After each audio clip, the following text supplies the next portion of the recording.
Minha caríssima amiga, meu caríssimo amigo, tudo bem com você? Esperamos encontrar todos bem, trabalhando para a sua evolução espiritual, nessa nossa caminhada que estamos fazendo por esse planeta, nesse nosso período de vida. E a primeira pergunta que eu faço para você: você é calmo? Você é uma pessoa calma? É? Não é? Então peraí, nós vamos ler no livro Caminho, Verdade e Vida, mais uma mensagem de Emmanuel, na psicografia de Francisco Cândido Xavier, no seu capítulo 25. Tende calma. E nós já vamos citando aqui o apóstolo João, no seu capítulo 6, no seu versículo 10. E disse Jesus: mandai assentar os homens. Mandar assentar os homens. Essa passagem do Evangelho de João é das mais significativas. Verifica-se quanto à multidão de quase 5.000 pessoas tendo necessidade de pão no isolamento da natureza. Os discípulos estão preocupados. Felipe afirma que 200 dinheiros não bastarão para atender à dificuldade imprevista. André conduz o mestre, um jovem que trazia consigo 5 pães de cevada e 2 peixes. Todos discutem. Jesus, entretanto, recebe a migalha, sem descrer de sua preciosa significação, e manda que todos se assentem. Pede que haja ordem, que se faça harmonia, e distribui o recurso com todos, maravilhosamente. A grandeza da lição é profunda. Os homens esfomeados de paz reclamam a assistência do Cristo. Falam nele, suplicam-lhe o socorro, aguardam-lhe as manifestações. Não conseguem, todavia, estabelecer ordem em si mesmos para a recuperação dos recursos celestes. Misturam Jesus com suas imprecações, suas ansiedades loucas e seus desejos criminosos. Naturalmente se desesperam cada vez mais, se desorientados, porquanto não querem ouvir o convite à calma. Não se assentam para que se faça a ordem, persistindo em manter o próprio desequilíbrio. Então, meus irmãos, é muito importante esta mensagem de Emmanuel, pelo Chico Xavier, na psicografia do Francisco Cândido Xavier, em que Jesus aqui nos ensina a termos calma em nossa existência, A calma é aquele precursor, aquele combustível que nos permite que não tenhamos atitudes que depois vão nos comprometer ali na frente da nossa existência. Então, tenhamos calma. Nesta parte em que Emmanuel cita esta passagem aqui de João, e é uma história muito interessante de que Jesus, quando vai pregar, ele vai com uma multidão de pessoas, e os apóstolos ficam preocupados, porque a pregação vai se estendendo ao longo do dia. Conta-se que ele se estendeu até o outro dia. E os apóstolos ficaram desesperados. E agora, como é que a gente vai alimentar esse povo? O local mais próximo para comprar comida é uma distância até razoável. O dinheiro é pouco.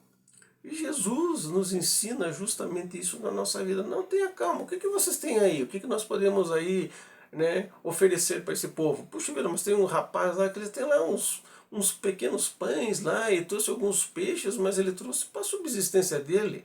Não, vamos trazer aqui. E Jesus, dentro do que a doutrina espírita chama de materializações, ele através da sua grande capacidade espiritual, transformar aqueles pães, aqueles peixes para todas as pessoas em que foram distribuídos, e conta ainda que sobrou ainda alguns cestos para mais tarde. Então, dentro desse propósito do ensinamento de Jesus e dentro de que Emmanuel nos coloca, como é que nós estamos tendo a nossa vida em relação aos nossos propósitos e em relação à nossa caminhada? Nós realmente somos calmos? Nós estamos analisando bem o que estamos fazendo? Porque senão nós vamos cair nesse parágrafo aqui, e Emmanuel nos cita, os homens não conseguem, todavia, estabelecer a ordem em si mesmos. Nós estamos mantendo a ordem em nós mesmos para a recepção dos recursos celestes. As pessoas começam a misturar Jesus com as suas impregnações. as suas ansiedades loucas e seus desejos criminosos. Naturalmente se desesperam cada vez mais desorientados porque não querem ouvir a convite à calma. Jesus sempre nos pregou que devemos ficar calmos em relação à nossa vida. Jesus sempre nos pregou de que tudo aquilo que nós quiséssemos, que nós pedíssemos, mas que nós tenhamos fé. E a fé o que quer dizer? Que você tenha calma, que você acredite que você recebeu, né? Mas que você tenha calma porque as coisas estão sendo providenciadas para você. Essa parte aqui da calma, se nós não começarmos a trabalhá-la, nós entraremos em grandes sofrimentos em relação à nossa vida e em relação à vida dos outros. Nós começaremos a fazer coisas que não deveriam ser feitas pela nossa ansiedade. Hoje no mundo moderno, né, no mundo que nós estamos vivendo, as diversas doenças psíquicas, como assim são declaradas, elas vêm naturalmente da nossa fragilidade mental de ficarmos sendo ansiosos em busca de muitas coisas. Né? Aliás, o mundo nos deixa desorientados, né? O mundo nos faz perder a calma. Por quê? Porque se nos mostra uma série de fatores em que normalmente nós não conseguimos seguir. Né? E esses fatores formam esta vida que se transforma em produzir, em trabalhar cada vez mais, em ganhar cada vez mais, sem entendermos de que nós temos somente a necessidade daquilo que nós vamos usar, né? A necessidade do básico, a necessidade da nossa existência. Isso não quer dizer que você não tenha, através do seu trabalho e da sua vida, condições de ter o conforto do seu lar, o seu transporte. Isso nós sempre preconizamos que faz parte da nossa existência, mas que elas não sejam a âncora de sustentação das nossas vidas. Pelo contrário, porque a âncora de sustentação material das nossas vidas, ela uma hora pode se romper o elo da corrente, e com certeza se romperá, e nós retornaremos ao mundo espiritual e essas coisas materiais ficarão. Né? Elas estão aqui para nós utilizarmos do melhor modo possível. Elas estão aqui para o nosso conforto, né? Elas são os acessórios da nossa vida.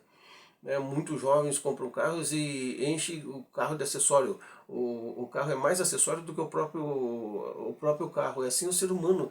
Ele tem tantos acessórios na vida que ele não é aquela pessoa, ele é o acessório do acessório. Então nós temos que ter muito cuidado com isso.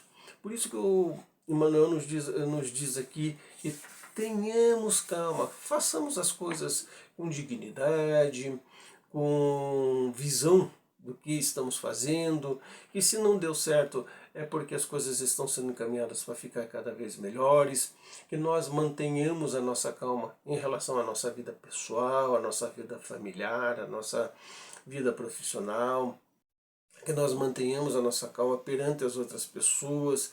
Né? Quantas coisas infelizmente acontecem pela falta de perdermos a nossa calma.